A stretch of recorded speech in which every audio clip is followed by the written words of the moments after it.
Vols are back. Yeah, they had us the first half, I'm not gonna lie. Oh, could be Wayne! I think I got my swagger back. Oh! I love it, baby! Them orange britches. Something about them orange britches.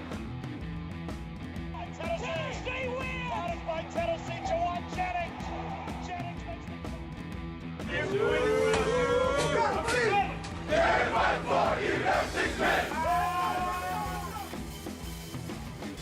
We just won a basketball game, and we're very happy right now.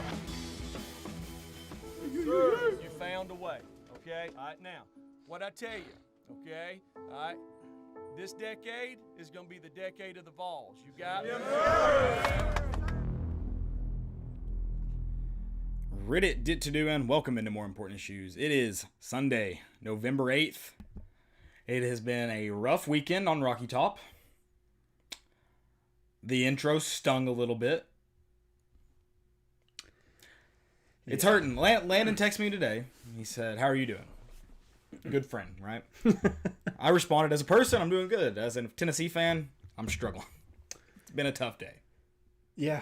Today I went to Walmart and like when I was putting a shirt on, I was like, I'm kind of embarrassed to wear Tennessee orange. Like, You went to Walmart with a shirt on?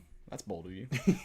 out of ordinary. Yeah. So I saw people with Tennessee stuff on. I'm like, I didn't want that for myself. I didn't want people to know I was a Tennessee fan.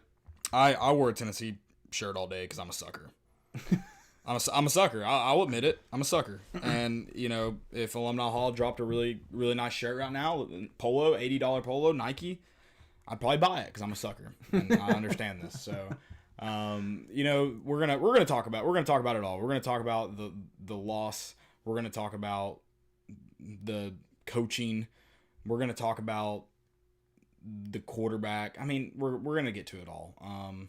At the end of the day, I'm always going to be a Vol fan, and every Saturday, I'm always going to cheer for the Vols harder than the last Saturday. But it right now, it just sucks. And it really sucks because, like Zach Tilley just said on YouTube, rough decade. Yeah, it's a rough decade. Yeah, And it's, that last part, this is going to be the decade of the Vols. Good thing there's, like, what, 9 more years left since he said that? So we have 9 years. You know, if we're going to, I think, at least, because we talked about this because we did a decade recap at the end of 2019, and if I think we're wrong, I think decades actually start, like this would be the end of the last decade this year. So I think we're just not out of the decade of dysfunction yet. That's the thing. Yeah, that was copyrighted by Mark Nagy. Go buy his book. Although I think he's going to have to make another volume now. Well, I mean, it just stinks because Century of dysfunction. Yes.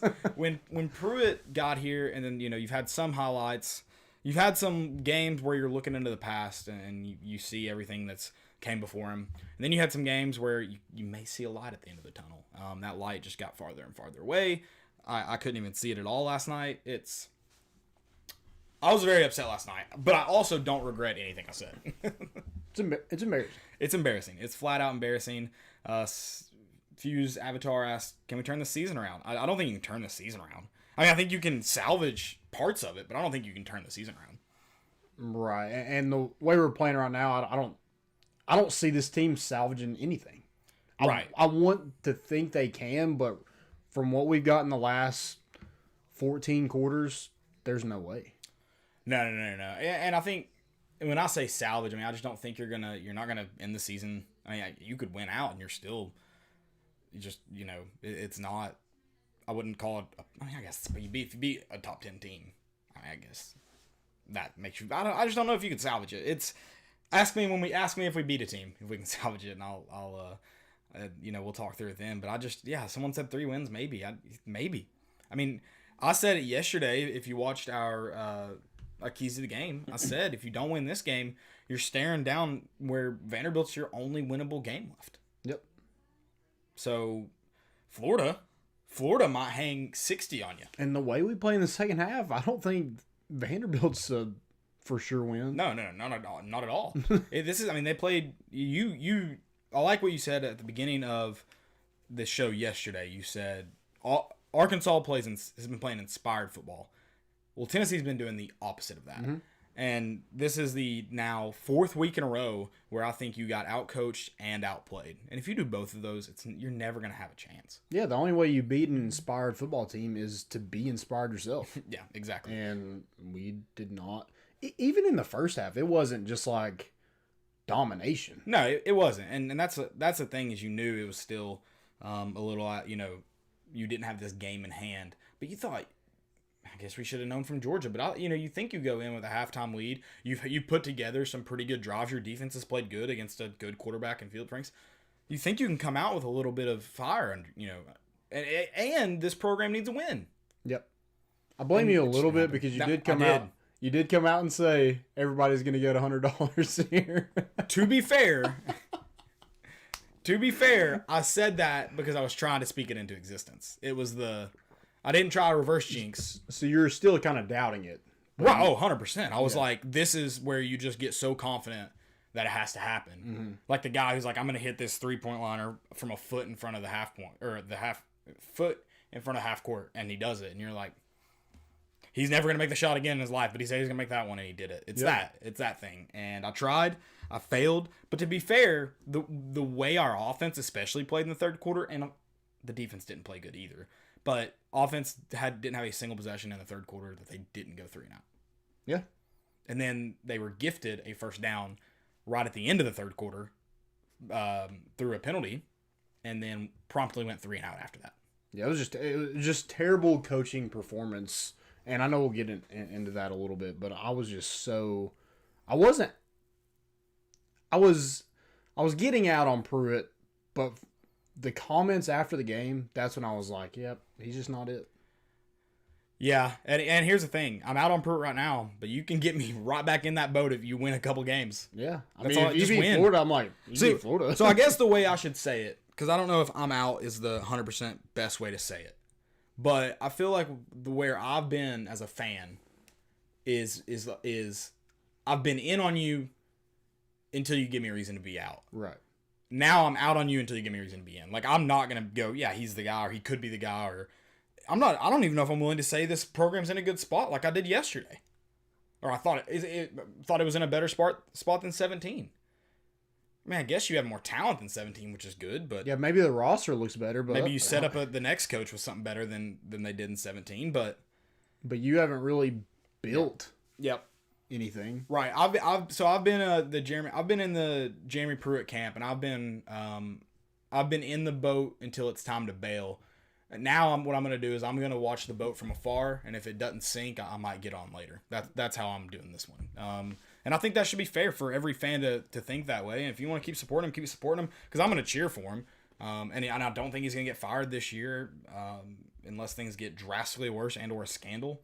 But we'll see. I mean, but you mentioned his comments after the game. I was just can you at least own up to you going, we were wrong? You were wrong. You were wrong. First off, it would have been a 42-yard field goal. Yeah. 6 yards less than his best one. And if it has something to do with maybe he injured himself, but it didn't seem like he did because apparently Samaglia almost didn't make the trip. Right. Yeah. If that's the case, just be honest. Yeah. Just be like, oh, looking back, we should have did that in the moment we wanted to score points. Right. I would have been like, okay, yeah, you wanted to touch me. I don't But necessarily I'm also disagree going to with be that. mad about that, and I'm mad about that still because you've been telling us how a freshman isn't ready to play. He's not ready to play. He's not ready to play. And I get you were kind of forced, but you weren't forced to try a 4th and 4, and that was his first pass of the game. Yep. You weren't forced to do that. No. So you can't feed me. Now you can't feed me the he's not ready, he's not ready, he's not ready. You put him in there like he was ready. Yeah. You put him sink or swim. So and you play him. You had 3 other plays before that to let him attempt a pass, and you didn't. Right. I would have rather, if you're going to go for it on 4th and 4 there with a quarterback who hasn't thrown the ball all game, a freshman quarterback who hasn't seen the field, but 6 plays total on the season or however many plays, I'd rather you just run the ball on 4th and 4 with Eric Gray, who played a pretty good game, 137 yards? 123. 23? I'd rather that in that scenario. Yeah, I agree. Because you got to look at the things around it. Obviously, 4th and 4, you're probably passing the ball, but when you look at it was Harrison Bailey, who hasn't thrown a pass all night, who's thrown 3 passes all season, who's You can't do that. And again, it pisses me off because we've heard how he's not ready. He's not ready. Well, you threw him in there like he was ready with that play. And looking at the stats, 107 yards is anybody ready? I mean, correct. And let's get into the lineup. Okay. All right. Lineup real quick, and then we'll get into All right, yeah, we are going to talk about the Tennessee game. We're going to talk about we'll talk about the game as a whole, the season as a whole. I'm sure we'll get off on some tangents, so just hang in with us. Drop your comments on YouTube and Twitter if you got questions, comments, whatever they are. Drop them in there. And Facebook, Landon's on Facebook. And then if there's any questions, we'll get to them. If we don't get to them right away, don't worry, we will. Don't worry. We are going to talk about the basketball season. We'll get to it when we get there. But man, I'm just not even. The Vols have truly broken me because I'm like, I don't even know if I'm excited for that right now. They've broken me, man. They have broken me. Like you wanted to go ahead and get to that, but you're gonna have. But I feel like I'm just gonna be sad again. Like they're gonna let you down. Right. I'm kind of in that same boat. Like you have high expectations for this team, but there's still that part of you where I know it. I know where that orange goes. And then we're also gonna recap this week in college football. Good news is it was a fun week of college football. Yeah, that's the good news. Yeah. Then we got some high school football from this week as they finished off the first round of the playoffs. Going to talk about some of those games and games coming up. We got questions again. We'll get to the questions there if we don't get to them right away when you ask them. Cody Branch mentioned on YouTube. He said, "I'll give up $10,000 to Tennessee if we win or just cover against A&M. The spread's at 12.5." Cody, instead of giving you $10,000. My Venmo is Caleb-Mitchell-5. We'll gladly take that $10,000. I don't think you'll be paying if that makes you feel better, but I'll take it if you want. Yeah. So I'll definitely take it. But yeah, drop those questions in there, drop those comments in there, and guys, don't forget to check out our sponsors either. Yeah, go check out those sponsors: Tennessee Tap House, Hound Dogs, and Blue Water Climate Control. They do a great job of making the show possible. So please go check them out. Also, if you have any questions, I think Caleb already mentioned it, drop them in the chat. We'll be happy to get to those as we talk about this terrible, terrible game last night. Somebody's already mentioned how we thought we were going to be special. Yeah, I mean, Vol fans, we had expectations for this year. It should have been a better year. I mean, I don't have a comment for that. Cool. As a Florida fan, but congratulations to Florida, unfortunately. I mean, you all whooped Georgia. It's funny. We knew that offense. We'll talk about that game too because that was one of the big games this week in college football. But we'll get to that. Let's talk Tennessee. Don't necessarily want to, but we have to. I want to, I guess. I don't know because like all my frustrations, I'm just like I feel like everybody has the same frustrations. At what point do you like? I feel like at 17 we got to the point where it was just kind of funny just how bad we were. Right. But even then, like there was games where like Auburn. They kind of pull you back in. Kentucky. 18. No, Auburn was 18. Oh, yeah, 17. 17 was terrible. 17 was a miserable yeah, year. that you kind of got to the point where you're just laughing. The most fun part was somehow the most absurd part of the year, the LSU game playing in that weather. Oh, yeah. That's how absurd that was. It almost outweighed all the absurdness of 17. I have a lot of videos from that night. That was a fun night. It was a fun, hilarious night. But, yeah, it was... We didn't have a chance. We improvised on the tailgate. We didn't have a chance from that night. No, that night. I am still wearing this bracelet. Is actually from that day. Interesting. Yeah. It used to say something. It doesn't anymore. But interesting. I mean, dude, it's just last night. Like you said, the first half wasn't phenomenal. Mm-hmm. I mean, you played a pretty good first half. You get out there 13-0. You're feeling good. At least you put yourself in a good position for the second half. So we thought. Yeah. And it just got, I mean, the offense looked bad. It didn't help that the defense allowed them to come out. I think it was a 13-play, 75-yard drive. They went 5 for 5 on third downs on that drive. And that, so that's not good. But the fact is, after that, the offense didn't give the defense a chance. No. Not a chance in the world. On the field, back on the field, in 4 plays, 3 plays or less. It's bad. Also, speaking of that, since the first half of the Georgia game, since Georgia, I didn't look at Missouri, South Carolina. Since Georgia, in the second half, Tennessee's offense has gone 3 and out or less. So they fumbled or intercepted before punting 14 times.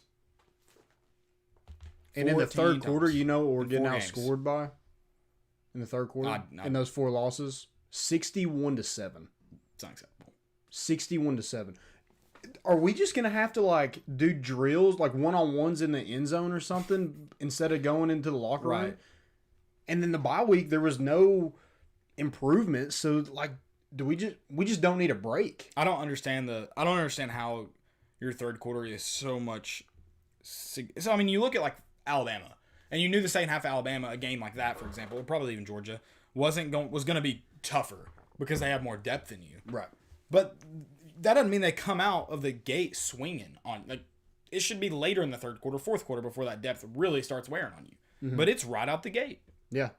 We can't get a stop. And then Arkansas shouldn't have more depth. We're going yeah. I mean, that's the main thing about all this. Like, you shouldn't lose to Arkansas, and the way you lost is what makes it so much worse. Is because, like, after a bye week, and you didn't show any improvement. Yeah, you ran the ball, which you tried to do pretty much the whole season. And you had some success doing that. But you don't have a quarterback to, drive the ball down the field. So you're going to have to do 17-play drives, basically, to get in the end zone. Right.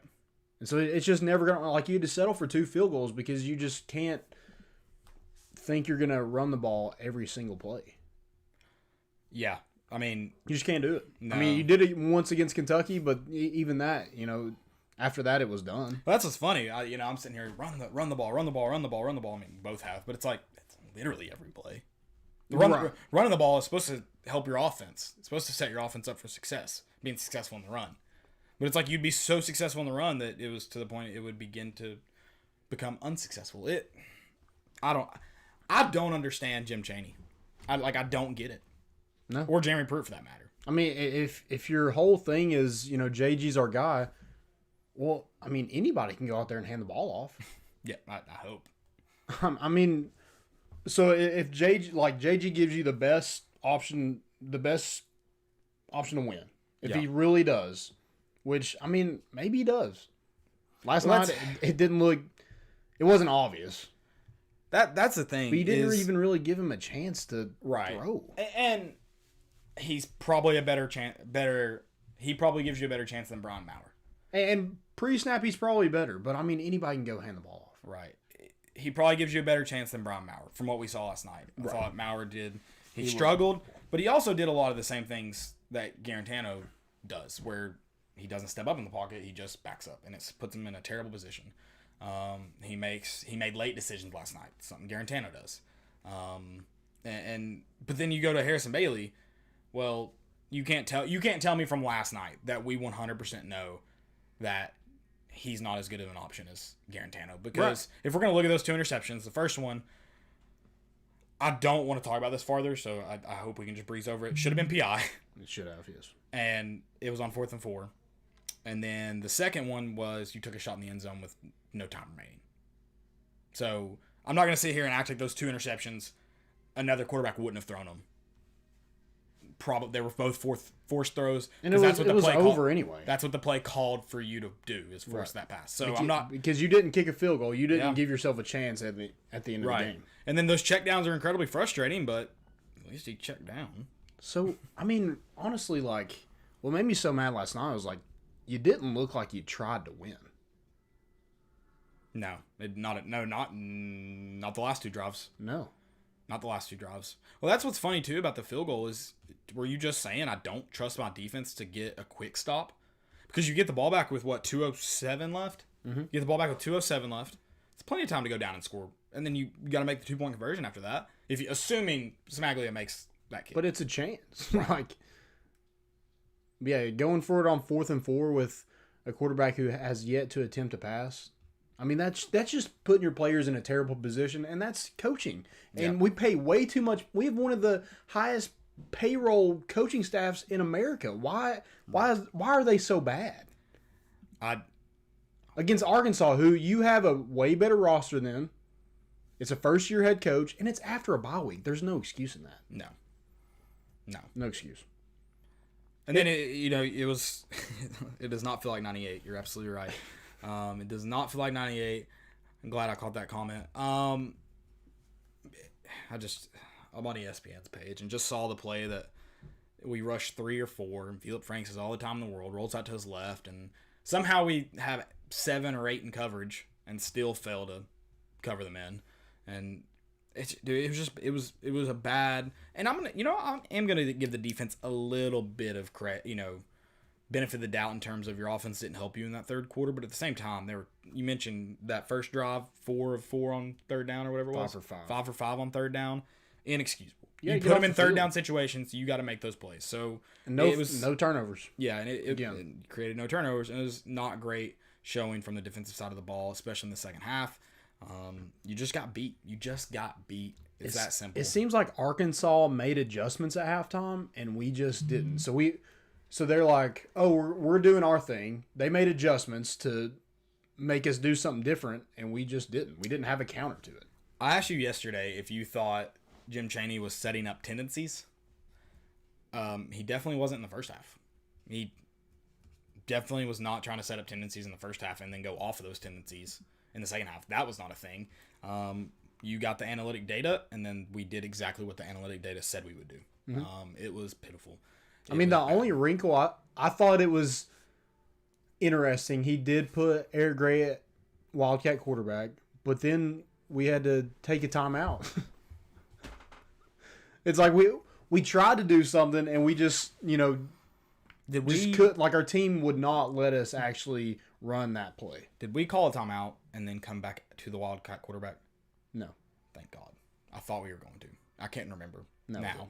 I remember going, if we call this timeout, because we had to because delay a game.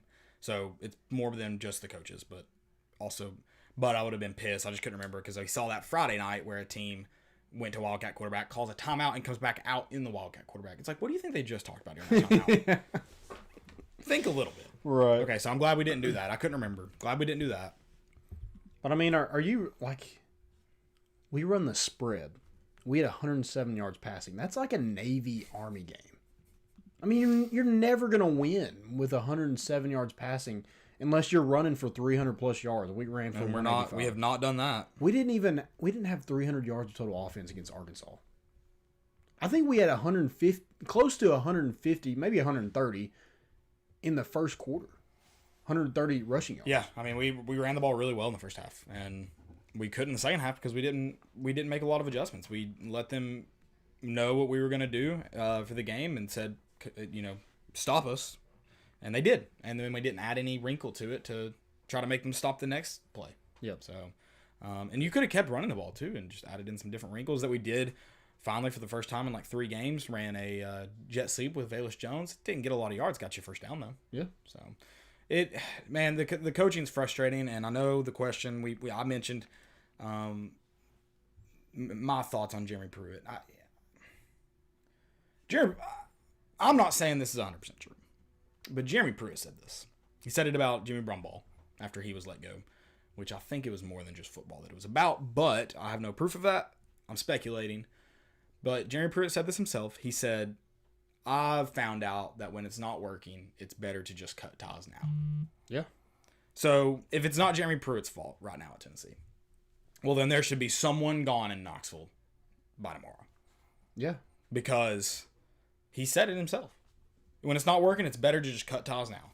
Yeah. And then if it's Jeremy Pruitt's fault, well, then if we believe what JP is telling us, then Fulmer, it's just not working. Yeah. For whatever reason, I don't know. I want it to work too. I would love for Jeremy Pruitt to be the guy. I don't know. I don't think he is. I don't know if he is. Yeah, right now I'm thinking I'm leaning more toward no. I just don't see the way you're losing. It's not like you're losing football games. It's the way you're losing football games. Yep. It is so frustrating. The teams you're losing to, the staffs you're losing to. Yeah, and losing to them bad. Like I in our last 4 games, I think the average loss is 23 points. Yeah, this is the first non-20-point loss we've had this season. So we're making improvements, Landon. I don't know what you're so mad about. No. Just trying to get better day by day, okay? Yeah. 24 unanswered points to Arkansas. Right. It's bad. It's ugly. It's bad. Any other year, somebody's like for real, like your whole coaching staff. A lot of people are probably calling for your whole coaching staff. Right. If this is a normal year, 102,000 in the stands, COVID hadn't existed. I don't know if Jeremy Pruitt is still your coach. Yeah. I don't know. I mean, I can't say for sure. He did get that extension at the beginning of the year. That helps. You are still paying Butch Jones buyout for a couple more months. That may affect it. But paying Jimmy Brumballs. Paying Jimmy Brumballs. And it sucks, but I don't know. And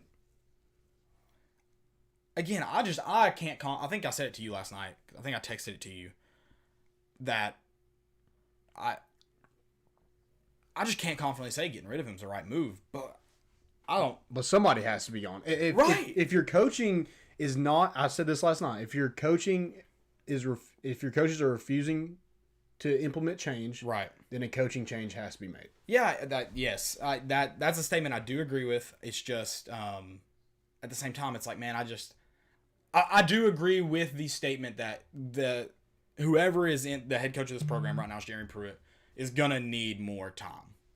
But it's frustrating when you go back to what you just said a second ago about it's the way you're losing too, though. That's the part that becomes really, really unacceptable. Yesterday, if you play a pretty good game, Arkansas plays a pretty good game, you lose on a last-second field goal or an unlucky play at the end, you're probably pissed off, but you're probably not going just coaching malpractice. Like, right. It's a different type of loss. Yeah. It's all that mixed together, and then it's a tough call. And it goes back to what I said a couple weeks ago. I do trust Philip Fulmer. So whatever the decision made by Philip Fulmer is, I'm going to trust it and let it play out and see what happens. I think Philip Fulmer's earned the Tennessee fan bases, the Tennessee, anybody that works for the athletic department. I think he's earned he should have earned your trust by now. And I don't just mean as an athletic director. Everything he's done for Tennessee as a player, coach, and AD. I think he deserves everyone's trust. And he is going to be faced with very tough decisions in the next coming weeks. Yeah, absolutely. I mean, especially if things don't get better. Yeah. And I'm not confident they will. Jamel Stevens, that was Jeff Coleman on with Catfish and Billy just before the show ended. And he was a former player. But yeah. Do you think this last night watching the game, were you just like, oh, this staff is just ready to get the next season? They're like, it just looked like they were ready to get this game over with. Yeah. It definitely felt like that against Alabama. It felt like Alabama we're playing because we have to. Mm-hmm. Like, we're here because we have to. We're not going to do anything fancy. We're just... Let me read these comments. So someone just mentioned that Pruitt said, when you know it's not working, get rid of them. Yeah, he said it. Yeah. He said it. I mean, that's why I'm like, if Pruitt believes it, then he agrees with me. And something isn't working right now. Something isn't working. A lot isn't working. I shouldn't say something. There's more than one somethings. So this is some of the comments he said. So he said, we'll get it fixed. We've got a young football team. A young football team? You're not playing the young guys. Your leader is sorry, he's not your captain. A leader, because that's the natural position of a quarterback, a leader, is a fifth-year senior. And then your line have all started for at least one season. Yeah. Your offensive line. Yep. We'll get it fixed. We're a young football team, but we're not playing young guys. Jalen High is the only freshman really making an impact. And making an impact might be a bold thing to say. I mean, he's getting playing time, but are they giving him chances to make an impact? Not I guess against Alabama. Against Alabama, he gets 2 chances and that's it. Yep. And then he said on why they didn't kick the field goal, we wasn't close enough. I didn't feel like. You weren't close enough? It was a 42-yarder. Smackley hit a 50-yarder in the game. And a 48. And a 48. That's just like this. And I'm sure after that, he probably was like, why did I say that? But, dude, you can't. Did no one follow up that question with, like, what do you mean by not close enough? I don't know. Score, in time, and what do you mean? Because it can't be distance, isn't what you're talking right. about. Yeah, he was like, he's. And then he went into, like, why he's hurt. And, dude, like, just man up. Like, that's the Jeremy Pruitt. Like, he's changed over the 3 seasons. He used to say whatever was on his mind, and now he's gotten to, like, it's excuses. Because you can't blame it on, we're working, this staff was bad, this program was in a bad place. This is your program now. It's your program. You've built it to this point. You've had enough time that the culture should have seen a big shift. Right. And after the last 4 games, looking at them as a whole, I'm not just looking at last night, the last 4 games, I'm not convinced that there's been a culture shift in the program. And you said something about JG being a leader because he's a quarter. Like, who are the leaders on this team? The only one I could confidently say is two: Trey Smith and Henry To'oTo'o. Yeah, I mean, but other than that, like But last year, then- you could point out a whole group of guys that Right. you thought were leaders on this team. Well, that's the dangerous thing is Trey Smith can only make so much of an impact. Right. Henry To'oTo'o can only make so much of an impact. You've got to have leaders on this team that are impactful players that have chances with the ball in their hands each drive, each play, and you don't have that. No. You don't have that. I mean, yeah. Somebody pointed out last night, like Theo Jackson made a huge like third down tackle Yeah. to prevent him, and no one celebrated with him. I don't know. I mean, I just don't think there's any excitement. There's no Yeah. passion, and again, there's no real leadership on this team. Right. And I think No, that's there's not a much. big part of it. Someone said how many people are begging for Mauer Hour now? I haven't heard Mauer Hour. I don't know if I've heard that. Yeah, I think last night Mauer showed he's not ready to, for whatever reason, he's not ready for it. Harrison Bailey looks like the clear number 2 guy right now. But I think that in the situation you're in right now, I think that makes him the number 1 guy right now. Yeah, I mean, especially if JG isn't playing, you're definitely not playing Maurer. I mean, JG's had some good throws this year. But that's it. Some good throws. And some really bad ones. I mean, he's probably had, one really good game? Yeah. And then one pretty good game. And then after that, terrible games. Yeah. And I mean, he didn't play terrible last night, but he left a lot of plays on the field. He left quite a few plays on the field. So, I mean, he wasn't impressive. No. I mean, he didn't even lead us in passing yards. And he played for, 3 quarters? Much more than the guy who led us in passing yards played. Yeah, Harrison Bailey had 1 drive and had 65 yards. He did have 2 picks, but, I mean... But again, if we're going to look at the context of things, you have to look at the context of those picks. Yeah, and you put him in... You put him in those situations. Right. You're not giving him meaningful reps. No. Putting him in there to hand the ball off, and then, hey, you're going to throw it on 4th and 4. Right. The game's on the line in your hands. And it wasn't like he was thrusted in there on 4th and 4. He wasn't thrusted in there. The quarterback didn't get injured prior to the 4th and 4 play. No. It's frustrating. It's incredibly Dude, frustrating. I was... And you know what? Let's pretend JG is the best option. And I'm not saying he's not. I'm not saying he is. But for a second, let's pretend that he is.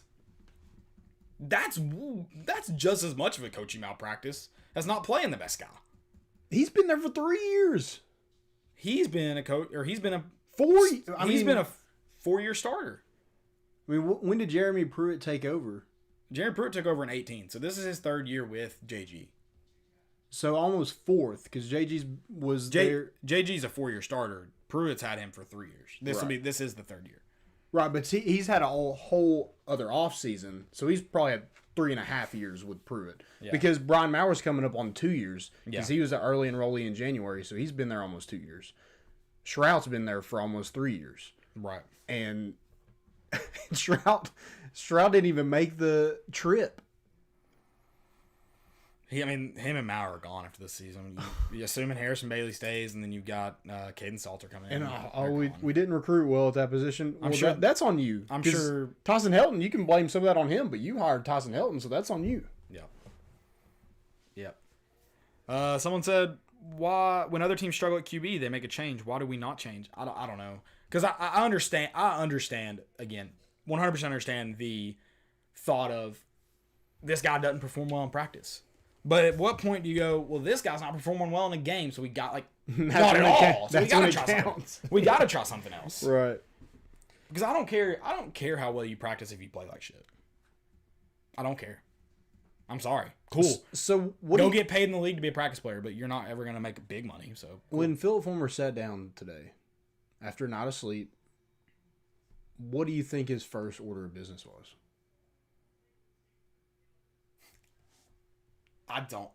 What do you address?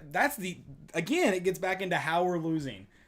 There are so many things to address. Yeah. What do you address first? You mentioned, it looks like we're playing very uninspired. Big third down stop, no one cares. Yep. Your quarterback play has been bad. 107 yards against Arkansas. That's pitiful. It's absolutely pitiful. Your offensive line had a stretch where they did not play good this season. We don't. Your play calling's been. We don't terrible. have hardly any pass rush, and in the fourth quarter we get 4 sacks. We get 3 in one drive. Yeah, where is that at? Where's it been at? Yeah, I don't get it. I don't understand any of this. Yeah. So, how do you talk about Keyshawn Lawrence all freaking week for 2 weeks pretty much, and then he doesn't even really play until the game was already over. Right. I mean, Theo Jackson, I didn't think he played bad. I really didn't. No. But I mean, you still got torched in the secondary. Jalen McCullough looked terrible. Kenneth George looked terrible. Right.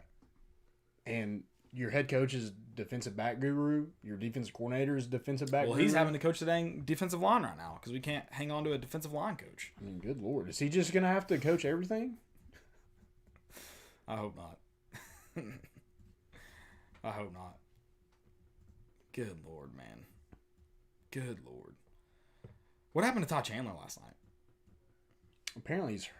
He's hurt. 1 carry. Yep, he's hurt. Your running backs have struggled. They should have been better this year. I mean, I guess Eric Gray's getting some yards. I want to ask you a fun question. I'm sure it's fun. How do you fix this? How do you fix something to make salvage some kind of season? I think it's energy right now. I think that's where you have to start because you can call good plays. You can have a good game plan. You can bring a good pass rush or do great in coverage. But if you don't have energy, it doesn't matter. Yeah. And there's no energy. That's why, someone made the comment about Mauer Hour or whatever you called it. I said against Alabama, start Brian Mauer because JG's obviously not the answer. You can play him. He played well off the bench last year. I think start Brian Mauer because he usually when he's out there, it didn't look like it last night. Don't know if we'd have just already folded.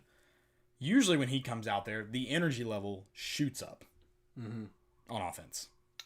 Yeah, I just think. But he didn't happen last night. I mean, last night he had nobody around him, and he ran out of the pocket on 3rd and long and just threw it out of bounds. Right.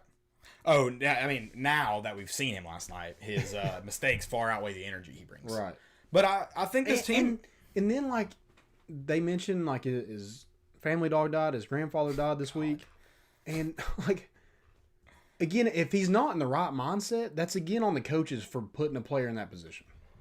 Yeah, I mean, I would think they talked to him about it if they traveled him over Shroud because, like you said, Shroud didn't even make the trip. So I got to think they had that conversation with him. And he was the number 2. I got to think so. I'll just never understand.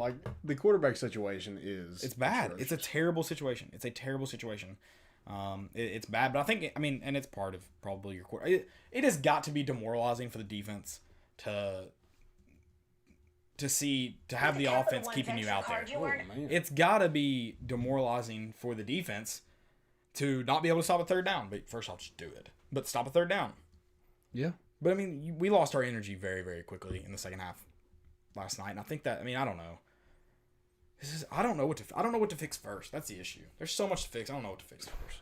I mean, I think it would help maybe if you tried to play some of those freshmen because you would think they'd have more energy.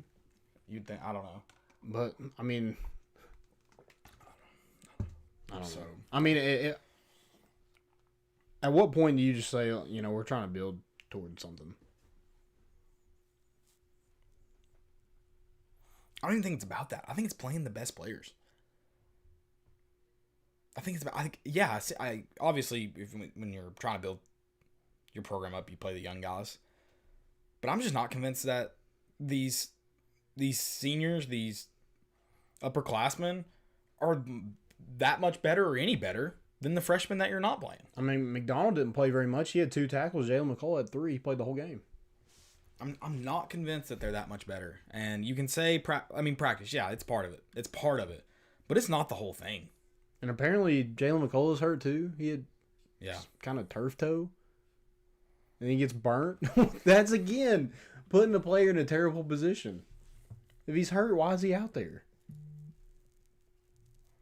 I don't know. I'll just never I'm not in a place. I don't get it right now. And I don't. I mean, it's what's crazy is energy can go a long way. If you can fix whatever the reason you're having these terrible third quarters, you help yourself a lot. You put yourself in better situations. Yep. But you're not going to win any ball games before you get a lot of this fixed. Yep. So I think the first thing I'm doing, if I'm Jim Chaney, I'm done handcuffing a quarterback. That's my guy. I'm rolling with him. I'm letting it loose. give him a chance to. Again, we could. I think everybody could understand mistakes if you were taking shots. Right. But you're not taking shots, and there's still mistakes being made. Yep. Because a young quarterback is going to make mistakes. Mm-hmm. I don't think anyone is mad at Harrison Bailey for that last interception. No. I don't think they're mad at him for the other one.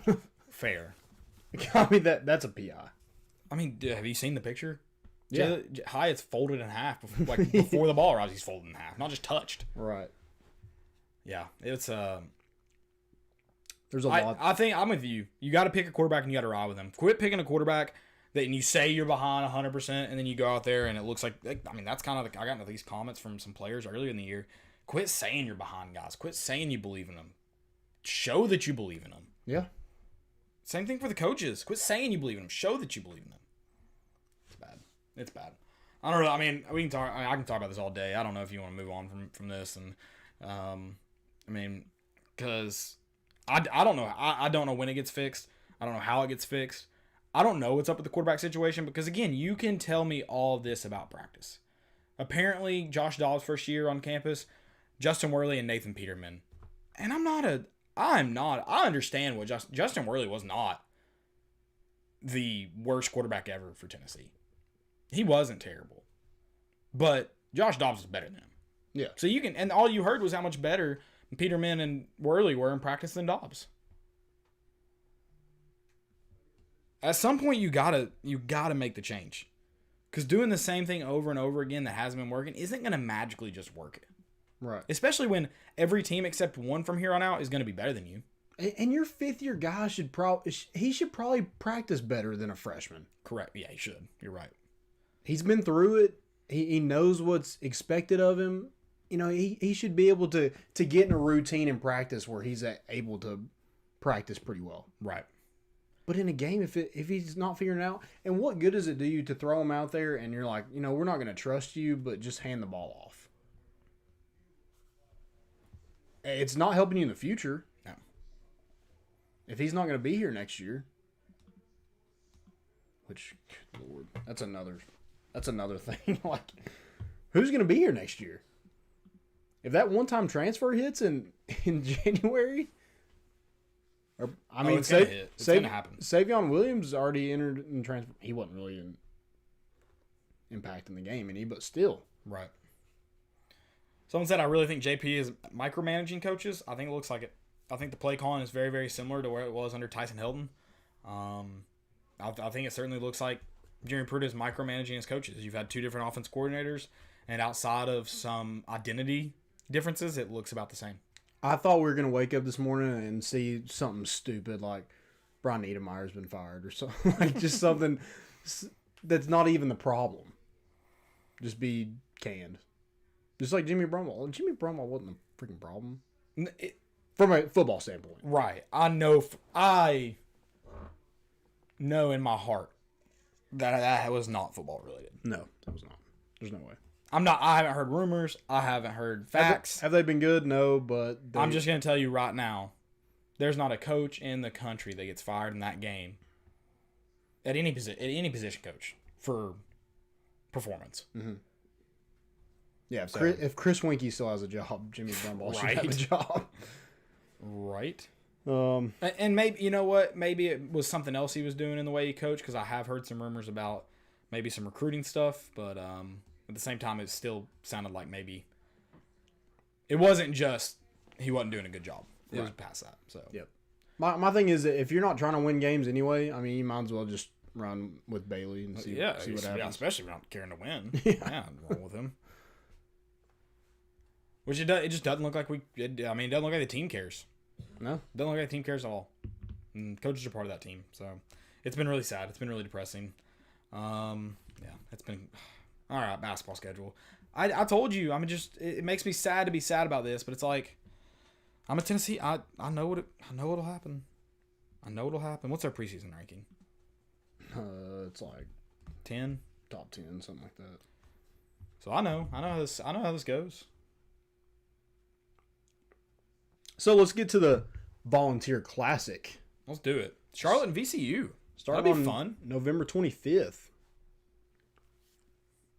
Yeah, I think that's a cool thing. Like, I don't know, like... So, I think there used to be, this is a long time ago, I think they used to have a Volunteer Classic like this, and I think it was a lot more teams. I don't think it was just 2 teams Tennessee played.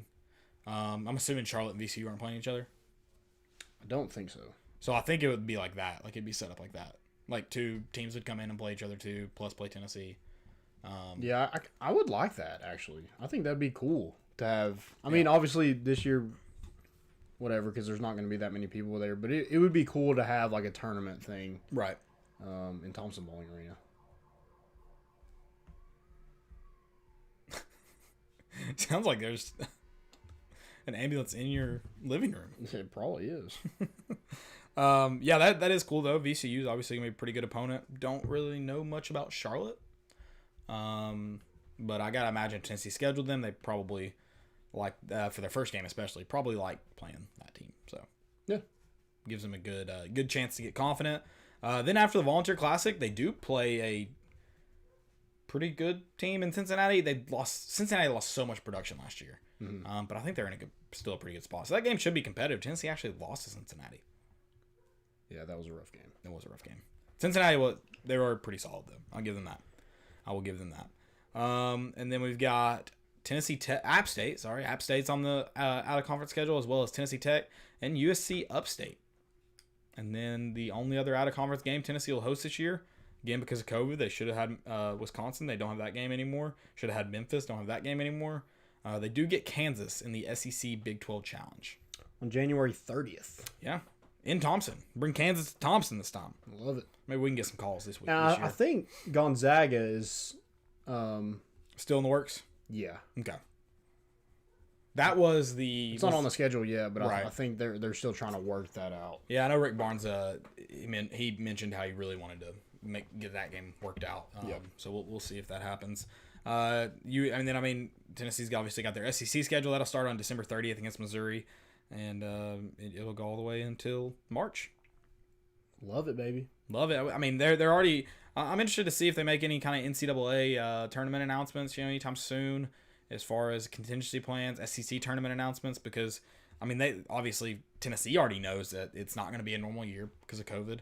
So hopefully they still try to make those games work, knowing, because last year it was too short to really make anything work. Everything was just happening. So hopefully now you get some time to plan. You can make it work. So, what's your expectation? I know we kind of went over this a couple times, but like... Yeah. I guess I should have counted the games because I think this is a 30-win team on a normal schedule. Yeah. Right. I don't even know how many games we're playing. So I maybe there's count. I think there's 18 conference. 18 conference, and then was that 6 out of conference? Is that right? 2, 3, 4, 5, 6 out of conference. 1, 2, 3, 18, 4, yeah. 5. 7 out of conference, sorry, and 18 in, so 25. See, it's 20, tough. 20? Would you get 20? You'd think. I think that Kansas game, obviously, that's a tough game. Otherwise, you would be probably undefeated in out of conference play. You do still play Kentucky twice. Auburn, get Auburn on the schedule. I don't know. LSU. Is LSU on? I thought I saw them. Yep. At LSU. I think 18, 19 wins. Right around Maybe 20. call it 20. Yeah, right around 20. Yeah, I think it's definitely doable. This team's going to be super talented. We got to talk about starting lineups and expectations and stuff. You've heard how well the freshmen are playing. You've heard some great stuff about guys like Victor Bailey, who you didn't get to see last year. And then you've heard some good things about grad transfer EJ Anasicki. You talked about how physical he is, and Got to see it though. Yeah, you definitely got to see it. That's kind of like the football program. Like you can hear about it all the time, but Well, that's why it's really sucking to talk about expectations. We've already gotten our expectations thrown back at us about football. So that's why I'm saying it hurts to talk about basketball right now. I'm hoping that God dang it, Dallas. I'm hoping that we can be cheering this season, not sad and depressed about it. it'd be nice. I'm sorry, Rick Barnes and team. I'm not sad about you all at all. It sounds like I am. I'm not. But that Charlotte game, that's a game to grab your attention. Yeah. If you go out and blow out Charlotte and play a really good basketball game, I think Tennessee fans will be more than welcoming you back in their lives. Right. Also, it's not your fault. On November 25th, I am no longer watching any more football games. You done? On basketball. Yeah, I'm done after that day. I think all you have left after that is Florida, and I think you'll know a lot about the season by then. So I'm out. Good news, we haven't mentioned it on this show. The Vols are bowl eligible. They are. That's the good news. So there's always we need all the practice we can get. I wonder at what point they'll be like, yeah, you're definitely not bowl eligible to Tennessee. Like, oh, no, we're good. So. Yeah, you still have to be invited. So. Right. You still have to get invited to the Those invitations might be running pretty slim come December. Right. I'm hoping Claypool at least scores a touchdown in this game so I can win this bet. Nope, doesn't matter. Ben Roethlisberger already threw over 261 yards. I hate everything about football right now. Everything. Stupid. Dude, there's a lot of people that missed out on $100 because Tennessee lost that game last night. That was depressing. I just hate football. I hate sports. Sports are stupid. It sucks. Why does anybody do it? I'm playing golf next weekend. We're gonna have to record a little bit earlier. I haven't decided if I'm gonna play before the game and get done in time to watch it. I haven't decided, but I'm gonna enjoy at least part of my Saturday. You should. I'm gonna enjoy at least part of it. So I usually go ride my bike. So you should do that. There's something I'm gonna do that I'm going to enjoy my day. Tennessee football is not gonna ruin it for me. I'm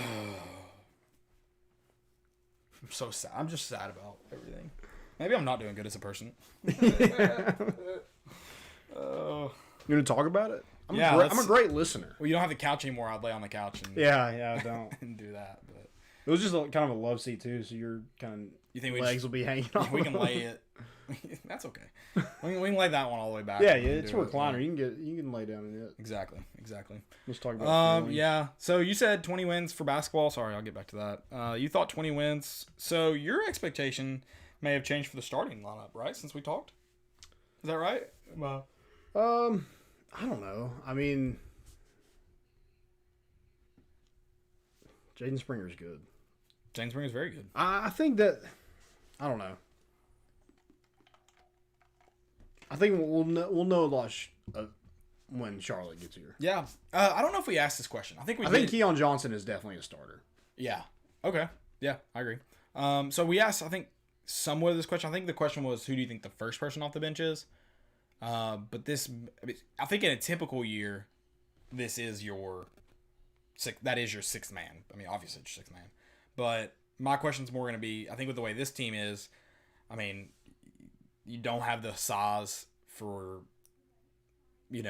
John Fulkerson or even Yves Pons and probably EJ Anasicki aren't going to be like staples. If you're going to be like your sixth man could be the next big, like EJ Anasicki could be your first guy off the bench to get size in the game or something like that. So who do you think is going to be your sixth man of the year? Who do you think is going to be like the best guy off the bench for the year? I think it's Josiah Jordan-James because he is like a bigger guard.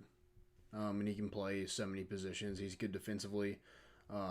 I hope he's much improved because I think he could really be that sixth man if he's not a starter. Right. I don't know that for sure.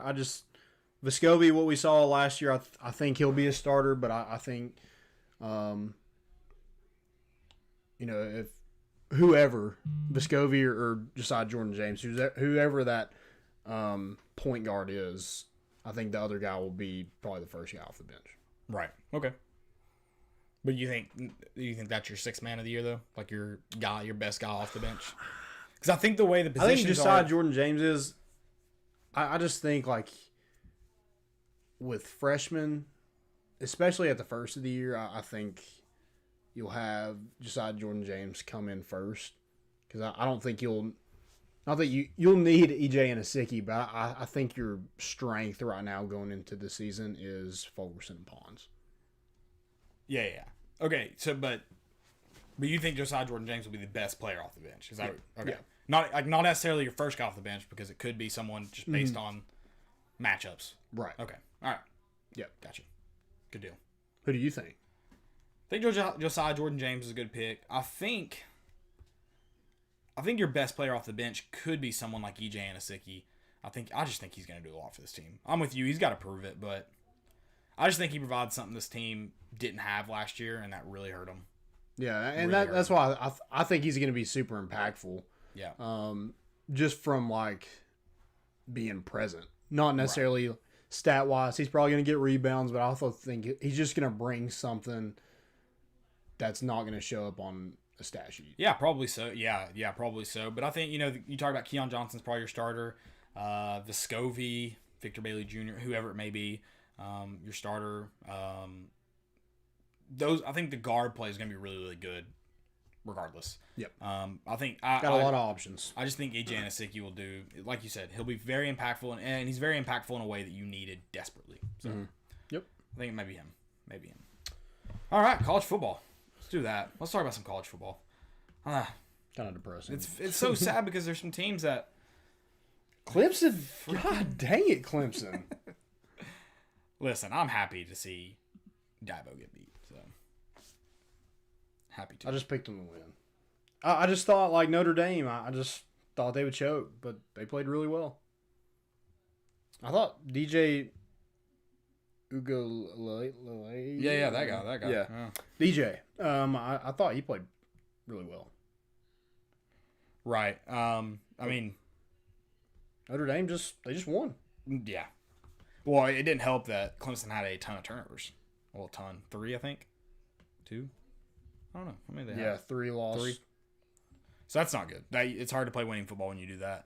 At least one of them resulted in a score. Also, did you see the Clemson celebration after one of their touchdowns? Oh yeah. It's like you can't effing handle us or something. Yeah. Bad look there. Yeah. That was. Did Notre Dame end COVID? Oh my God. I think you got to ask. Did Trevor Lawrence in COVID? Trevor Lawrence and Notre Dame single-handedly. That doesn't make any sense to me. So apparently he had to pass something to do with like heart monitor test that he had to pass before he was 100% cleared. So he tested negative for COVID. This is what I heard. I don't know the truth. That's what I heard. So, yeah. No clue. I'm with you. Seems super weird to be allowed to be on the sideline. And not be able to play. Right. Seems weird. Like, you can be on the sideline, but don't you dare put on a uniform. Whoa, Jameis. Yeah. Remember when Jimbo Fisher made Jameis change? I really need the Cowboys to win this game, and I'll be happy. I really do. They just lost. Is it over? It was 4th down. They should have the ball back. I bet on them too. Can Big Ben fumble a It's just not our week. A victory for we just need to get to Monday already. Nobody wants to get on Monday either, though. This just sucks. Right. This just sucks, man. Rutgers, Ohio State. Oh, look good for Rutgers. Scoring 18 in the 4th. Just 49-27. Not too shabby. They covered. Yeah. Cincinnati. Still undefeated. 6-0. Beat Houston 38-10. Texas A&M. I lied. They're not on upset alert. They took care of business. I'm glad we get to play them this week when they're just feeling super hot. I love that. Love that. They beat South Carolina 48-3. I love that. Oh, my Lord. Love that. Pac-12 after dark. I think this is the after dark game. Oregon beat Stanford. No, it wasn't. It was Washington State and I don't remember. But Oregon and Stanford. Oregon getting off to a good start. Number 12 in the nation. 1-0. 35-14 over Stanford. Speaking of coaches that might be gone, Jeremy Pruitt and Jim Harbaugh. Michigan loses to Indiana 38-21. They had no chance in that game. Dude, Indiana's good. Yes, they are. Like, really good. So, it kind of makes you think about that game last year. And it's like, I watch these offenses, I'm like, dude, we have more talent than they do. Why can our offense not look like that? I don't get it. I want to score points. So we have some questions. I do want to get to those real quick. Unfortunately, they're probably going to be about Tennessee.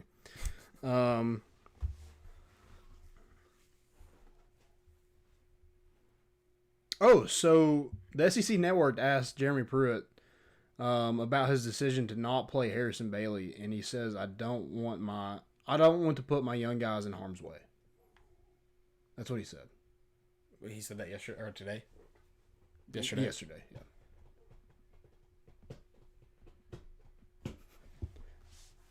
So you don't want to put them in harm's way, but that's the silliest shit I've ever heard. it is.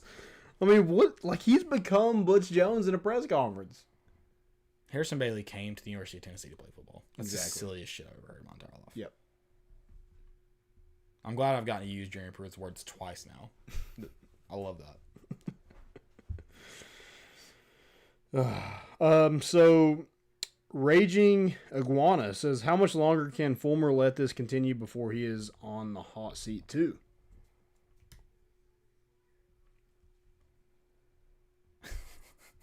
I mean, It's a valid question, but I don't know how to answer it. yeah, I think if 2021 is the same as this year, I think, probably everybody's gone if no changes are made.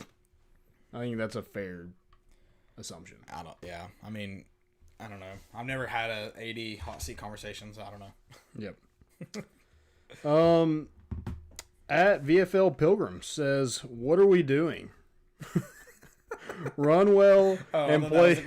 Well, I mean, that's pretty much his question. Run well and played good defense in the first half, then played absolutely horrible for the entire third. Then in the fourth, it's lights out defense, and we only come up with only one play to run over and over for a 2-minute drill. Do we have an identity at all? Help. We don't have an identity. No, I don't know who stole it, but we don't got it. Right. Man, I don't know. Identity theft is a real thing. Do what? Identity. What is? Yeah, what identity is theft. Identity theft is a real thing, Jim.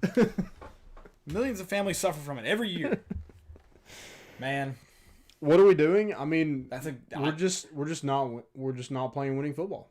We're We're not putting our young guys in harm's way. It's a good thing they're staying healthy. I need to know. I need to try to someone sit down with me and explain our offense to me like I'm a 5-year-old, because I don't get it. Explain the offense play calling to me. I can't. I don't get it. That was a catch. Let's freaking go. Come on, Cowboys. They're driving. They're driving right now. I don't get it. Yeah, I'm with you. I mean, I don't know what we're doing. We're playing very elementary football right now. If that. And paying way too much money for an offensive staff and defensive staff. Well, I know John Chavis coached middle school football this year, so that'd be an upgrade. Yeah. It's from elementary, so. I mean, no, like his kids would probably have a decent time stopping our offense right now. I mean, they'll just load 11 in the box and not even put anybody on a receiver because we're not going to throw it anyway. Yeah, what's the point? Yep. Don't want to put young guys in harm's way. Yeah.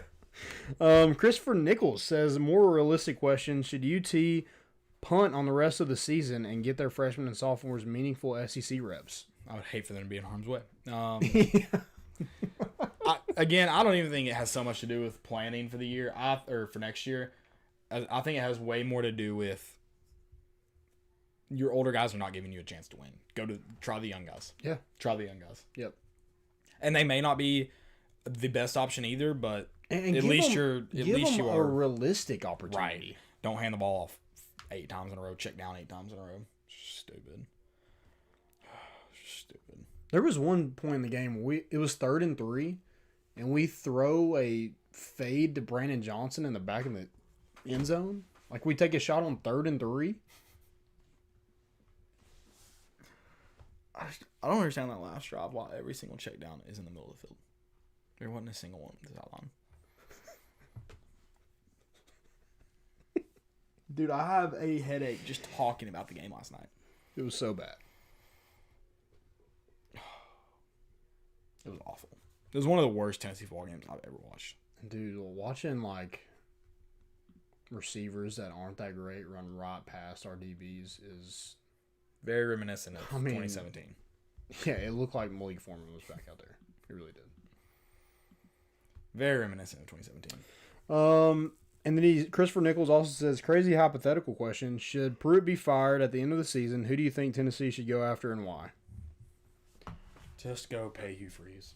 Just go do it. But $10 million a year. But if you really care about your reputation, like, you're going to get thrown through the mud by the national media if you passed on Yeah, I mean, Schiano and then you Right. hire Hugh Freeze. no, for sure. But at this point, I mean, I would way rather have Hugh Freeze than Schiano, 100%. Yeah. But And another thing, another thing about the Hugh Freeze situation is you're also going to have, well, I don't know. Because Auburn hired Bruce Pearl, and the SEC doesn't give an F if he's cheating or not. So who knows if the SEC would be breathing down your neck all the time and NCAA breathing down. Who knows? also LSU, And LSU, I mean, who freaking knows? I mean, I think at Tennessee they'd be breathing down your neck, but because that's Tennessee. because you're at Tennessee, I don't know. The thing that sucks is Hugh Freeze is probably going to be at South Carolina next year. Yikes. That would be So rough. apparently there was some rumor, speculation that Muschamp might be out tomorrow, so or might have been out today. But if they haven't announced it yet, I doubt it. So we would have already heard. If that video of him yelling "Get the F up" got leaked, that one's definitely getting that news is definitely getting leaked. But I still think. I mean, I think South Carolina should go get him. Why not? I don't think Tennessee fires Jeremy Pruitt this year. I think. Not that I'm saying I agree. I just don't think they do. So Yeah. I don't think it happens. What if you lose to Vanderbilt? Maybe. That's not good. Y'all better go. I hate how the clock never stops. I do That's too. so dumb. I hate that NFL rule. Snap it. You get one chance. One chance for the Cowboys to win this. Let's go through some couple more college football games while we're waiting to see if the Cowboys can win me some money for tonight. Number 19 Oklahoma, no problem against Kansas. Covered 38 points, 62-9 over Kansas. Almost hit the over under by themselves. It was 63. Arizona State and USC, number 20 USC barely squeaks one out against Arizona State. They actually had to score 2 touchdowns Herm in the final 2.5 blowing minutes. leads. 28-7 over Arizona State. You have to burn that hat now. Number 22 Texas, in the most boring game of college football I've ever watched in my entire life, beats West Virginia 17-13. Number 25 Liberty, 38-35 over Virginia Tech. You. Holy crap! Does Virginia Tech still have Fuente? Yeah. I think his buyout's like $16 million right now. So yeah, he's probably not going anywhere. Oh my god, that's hilarious. I mean, Jeremy Pruitt is right there too. Yep. Yeah. I thought his staff was at like $15 million. I thought I saw that figure today. Yeah. I could be entirely wrong. It's something around in that ballpark. Something.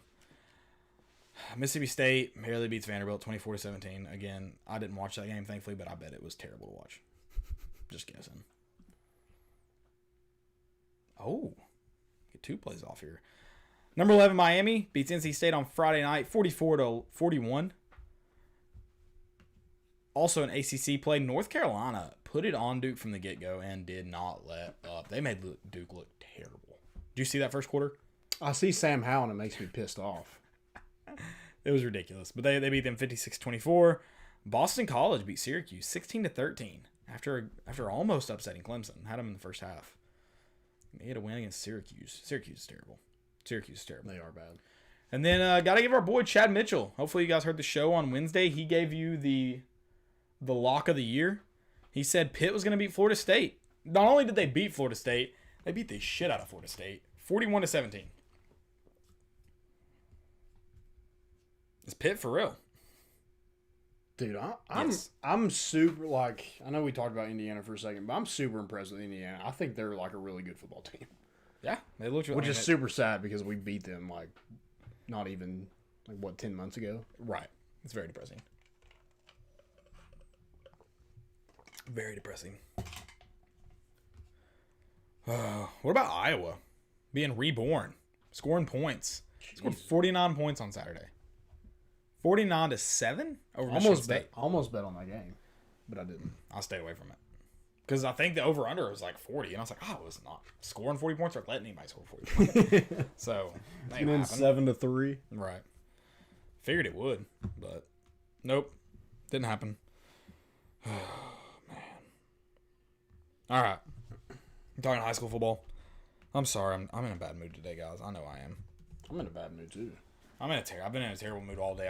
I did win at 7 a.m. because I forgot to turn my alarm off. So I did win a parlay today. I won $78, so pretty pumped about that. I won a soccer parlay this morning and then lost half my earnings on NFL games. So it's been great, guys. It's been great. Hope you all enjoyed your Sunday. I love it, baby.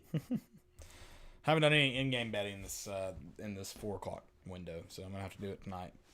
This 8 o'clock window. So we gotta get the F out of here. All right, high school football. First week. We'll go around some East Tennessee teams. I'm sure. Hey, oh yeah, I forgot to do that. You guys didn't tell us where you're from. I'm sure we got people from all across the state. But we'll start in 4A. If you want to talk about some other smaller schools, you can let me know. But Okay. Elizabeth beat East Ridge, and East Hamilton beat Sullivan South. Excuse me. Greenville advanced, as well as Anderson County. Greenville and Anderson County will meet in the second round this week. Who do you have in that game, by the way? I think I got Anderson County. I think you gotta go Anderson County, but Greenville does have that. They ended up somehow finishing 7-3. I feel like all you heard about them was losing this year, and they won 7 games. That's pretty good. They've been there before. And they've been there before, and that is a big factor. Yep. They've beaten Anderson County a lot. Then Elizabethan and East Hamilton. I mean, I think Elizabethan, but I also just don't know much about East Hamilton. So Yeah, I don't know, but I just think Elizabethan is a machine. They're probably going to win the whole thing. I think so too. Well, again, I think whoever gets out of that bracket Wins. Anderson County, Greenville. Or I guess you got to throw East Hamilton in that mix, or Elizabethan wins. Yep. So, all right, 5A. 5A, baby. I want to start. Walker Valley gets their first home playoff win in how many years? Ever? It's really not ever. I think it was. Was it ever? Over Powell. That was an upset. Yeah, it was an upset. I think because Powell was seeded number 3, it's not considered an upset, but I think everybody is aware that that was an upset. Oh yeah, 100%. But did that win Knox West the state championship? I don't think there's another team in 5A that can beat Knox West, and not on this side of the bracket. maybe Oak Ridge. Maybe, but That's gonna be a good game. right. But Central would be. I think West beats them, but I think Central can hold their own because they have good defense. Yeah. So I mentioned a team like Walker Valley early on, in the year when we talked about who are the actual contenders in 5A, and we didn't think there were a lot. Central, Powell, West, maybe Oak Ridge. But we said there was a level of teams in that mix that could beat those teams. Like, they probably couldn't win 5 games in a row to win a state championship, but they could upset the West, the Powells, the Oak Ridges, Centrals, and Walker Valley did that. Yeah. And the Halls do that this week. They did it in the regular season. Can South Dole do it? Can South Dole? Well, David Crockett. They're not a staple of the No. playoffs. But I mean, could they get to that point where they can upset one of those teams? I think so. Yeah. They have talent. No, you're in Central till the last drive too. Yeah. So yeah, no, I think they can. Absolutely, I do. But you do have South Dole versus David Crockett this week. South Dole has to travel with David Crockett. Yeah, and Prince Colley scoring 6 touchdowns in the game. Who do they play? Sevier County. Sevier County, yeah. So that'll be a big That task. was a great Big 12 matchup. Ended 63-35. Phenomenal Big 12 matchup. Then It you have 28-28 at one point. It was wasn't 28-28 half. Took it Love over. it. Love the boat races. Then Knoxville Halls and Knox Central will play this week. Halls knocked off Tennessee High in an upset. And then Central took care of business against Morristown East. Then you've got, like I said, Knox West. They handle business against Lenore City. They'll play Walker Valley this week. So Walker Valley have another upset in them. Maybe. They get a little Cinderella story going on here. And then the last game in the East Tennessee area of 5A, that's Oak Ridge and Ray County. That'd be a good game. I think that will be a good game. I think Ray County's probably in that. Probably can't go win 5 games straight, but they could definitely beat one of those teams. And I think Oak Ridge has kind of figured it out. They got Kendall Jackson back, and I think they're pretty loaded. Right, they struggled the first half of the season, but they'll be all right. 6A, where things are going to be fun. They're always fun in East Tennessee, and then they can be fun in the state championship, depending on who that matchup against Maryville is. Dobbins-Bennett, McMinn County will play this week. McMinn County beat Bearden 28-7. Dobbins-Bennett knocked off Cleveland. That'll be interesting. Dobbins-Bennett struggled. That's a game I want to see. Yeah, that'll be a good game. And then you got Bradley Central, who beat Farragut 17-14. They'll play Maryville, who got a COVID win. Yeah. First COVID win in the playoffs. That's a good game. Maryville narrowly won that one the first time around. I don't know what the score was, can't remember, but Maryville did win it the first time around, so we'll see what happens with that one. And then you got the Oakland, Mount Juliet, Riverdale, Hendersonville, Ravenwood, Brentwood. Independence, Brentwood. They're all obviously still alive, so they'll get a chance to. You should see them later on in the playoffs. I do want to mention obviously Alcoa and 3A is probably that's probably going to be it, but that's a winner. Pigeon Forge and GP get to play second round. Oh, nice. Playing each other? Yeah, I think they're on the TV this week. Okay. Wow. Yeah. So there's a lot of good games in the area. Yeah, and that's a huge rivalry for those two to just meet up in the second round of the playoffs. So that'd be fun to see. I think Pigeon Forge, I don't remember who they knocked off, but I think it was an upset. Okay. I got it pulled up if I can get to it. Claiborne. Who? Claiborne. Yeah, so I think Claiborne was the 1 seed. Wow. Okay. Good for Pigeon Forge. Yeah. Good for Pigeon Forge. Scott Meadows, what does he call it? The smoke and mirrors offense? Whatever it is. Is that the veer? I think it's similar to the veer, but I can't. I think it's like a winged. I think it's a crossover. What he ran at West? Was Meadows at West? Or are you thinking of Cummins? Oh, I'm thinking of Cummins. Sorry. Meadows was... Where was he at? He's been at Carter most recently, but I can't remember where before that. Gotcha. He's been around East Tennessee, but... Gotcha. Yeah, I can't remember. Cummings is at Halls. Cummins is at Halls now. He was at Cleveland before Hall. He went west. He's not. Cleveland, he doesn't run that offense anymore. No. Nope. I think he would. It's based on what he has. Personnel. I believe. Yeah. I don't know. Not sure. That's all I got for high school football. That's all I got. All right. Most important? Most important of the week. Let's do it. I wish I could plug up my phone. So I got a hilarious TikTok that is awesome. And I'm jealous as an adult. I'm jealous of it. So this kid, I'll explain it to you all and then show it to Landon. You'll be able to hear it. He apparently talked his class into getting hyped up when he gets off the bus to hype him up. And as soon as he gets off the bus, he sprints to the basketball goal in his driveway and dunks. And they're all yelling, I've seen dunk, that. dunk it, dunk. It's awesome. I love this. We call this the Electric Factory.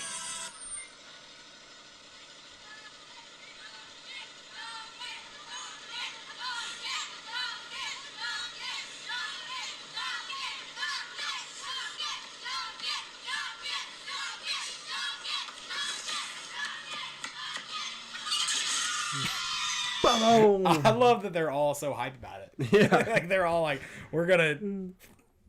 I don't know. It's just the dumbest thing ever, but also the best thing. And ever. he didn't hang on the rim. So no, he hang didn't on the get a rim. Tech. Yeah, exactly. Exactly. You got most important? Yeah, my first one is Tennessee baseball playing their fall World Series this weekend. They played the Halloween game. Where they like dress up. I don't know if they did. I don't think they did that. I didn't see anything about it. Boo. Yeah, COVID. But they did get they are doing their fall scrimmage. They scrimmaged today. It was game 2, and I think the gray team has won both games so far. And you got to see Blade Tidwell pitch today. He pitched 3 1/4. He gave up 3 hits and had 3 Ks, 0 runs. And then Charlie Taylor, I think he's a freshman, had 2 home runs, 2 for 3, 3 runs, 4 RBIs. Oh, nice. So that's something else. Like, football's not working out for us right now. We got basketball. We also got baseball. We do have baseball. Ross Cavett he tweeted out a picture of their breakfast this morning. I was pretty jealous. The cinnamon toast. Oh, yeah. Cinnamon toast looked pretty dang good. Pretty jealous of that. Little sticks. Maybe you can get that for the media in the spring, Ross. Yeah. Oh, just a hint.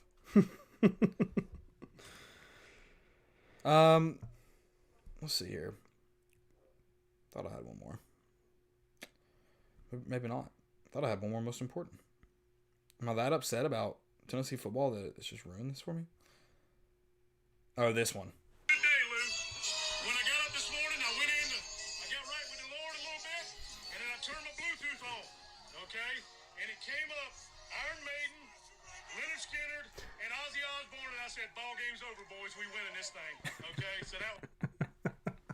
That's me every tailgate. Yeah. Every tailgate. That's awesome. So mine was, we didn't get to do the most important last week, but this is kind of one from last week. So linebacker Avery Williamson, did you see what he posted after he was traded from the Jets to the Steelers? No. He was ready. He was ready to go. In full uniform, out on the curb, just ready to get to Pittsburgh. Because I think they were like... That's awesome. I think the Jets were like 1-7, and the Yeah, no, that's Steelers a are like trade. 8-1. That's the one they bring you in and you're not pissed off about. You're like, seriously? Yeah. You're like looking around for like Ashton Kutcher to come out. Did you also see this? Dang. I feel personally victimized by that. Personally victimized. I think that's all I got. That's all I got too for most important. I don't know if I can share any of my fails, or like I just shouldn't. Like some of them are mean. I'm not gonna do it. Oh, did you see Carolina Panthers fake punt today? No. Punter threw a pass. Threw a little bomb. Is it Pilardi? No, he's Okay. he's injured right now. Okay.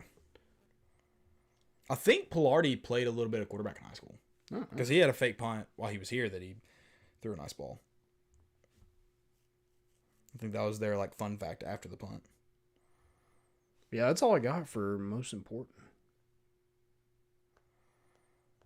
That's all I got too. You got any fails? I do have one. It's just the throwback uniforms for the Warriors. I haven't seen them. They say Oakland on it. Yikes. Is that the one you were talking about where someone tweeted back and they're like, speaking of which, you still owe us money? Yeah, like $40 million.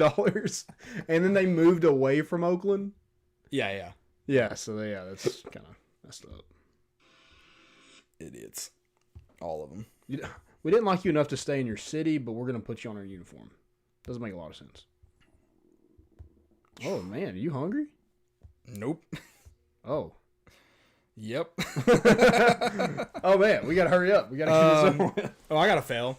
So in the Dallas Baptist Fall World Series, the home plate umpire walked out and left because he was getting some arguments from the dugouts. So he just stood up and left in the middle of an inter-squad scrimmage. I mean, if you can't take the heat, stay out of the kitchen. I'm with him though. Inter squad, I'd be like, I'd turn to him one time and be like, shut up, or I'm leaving. I don't need to be here. Yeah, why do you? I guess you do have umpires Yeah, to be no, kind for of sure. unbiased, but I don't really need them. No, they don't need him. That's exactly why I'd be like, I'm leaving. I don't have to take this. Yeah, this is dope. I did have one more most important. I forgot about this. Did you see Oklahoma State try to get Texas to miss a field goal by putting up yellow lines on their jumbotron behind the field goal? So I don't have the picture anymore. So they had their jumbotron right behind the scoreboard, and they had like a yellow. Like, I mean, it didn't look like I guess it kind of looked like a field goal post. I guess it'd be hard to tell if you had just a yellow post. But they had yellow lines on the jumbotron behind the field goal. Oh. Digger the kicker. It was against Texas. Digger the kicker still made it. So nothing can defeat him. Right. Nothing. Unless it was over 42 yards. Or, sorry, over 40 yards. That would defeat him. Yeah. Because, that's too far. Yeah. We weren't close enough. I can't get over that comment. I'm not ever going to get over I'm never going to get over that comment. It's the dumbest comment ever. He didn't want to put him in harm's way. It's fair. I didn't even consider that. I didn't even consider that.